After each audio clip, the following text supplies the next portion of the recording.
फर्ज निभाने के लिए अपनी गर्भवती बीमार पत्नी को अकेला छोड़ बॉर्डर पर लड़ने के लिए चला जाता है। निक के जाने के बाद डेजी की हालत और भी बिगड़ने लगी थी। कहीं कहीं दिन तक वो घर से बाहर नहीं निकलती थी, ना किसी से बात करती, ना ढंग से खाना खाती, बस हर समय टकटकी लगा है दरवाजे की ओर देखती रहती।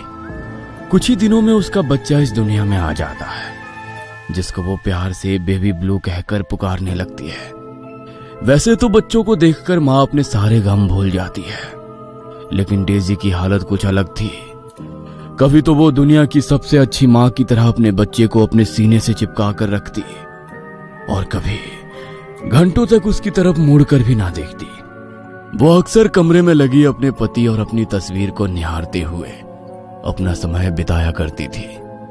एक दिन दरवाजे पर आहट होती है। डेजी देखती है कि सामने एक पोस्टमैन चिट्ठी लेकर खड़ा हुआ है। डेजी वो चिट्ठी लेकर पढ़ने लगती है। चिट्ठी पढ़कर डेजी की आंखें हैरत से फटी रह गई थी। उस एक पल में मानो डेजी की सारी दुनिया उजड़ गई थी।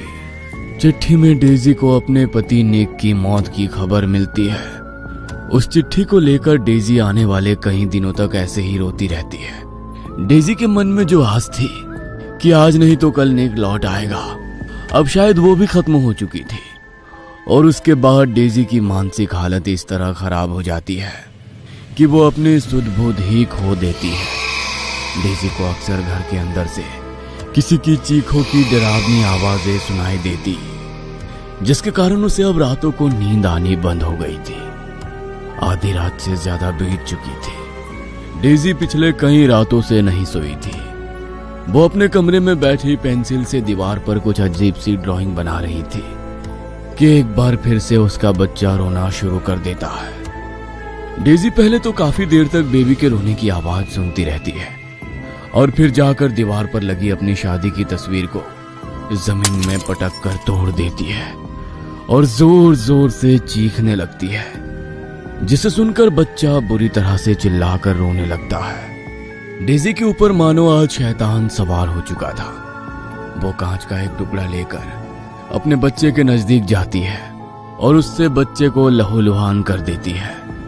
कुछ ही देर में ज्यादा खून बह जाने के कारण बच्चे की मौत हो जाती है।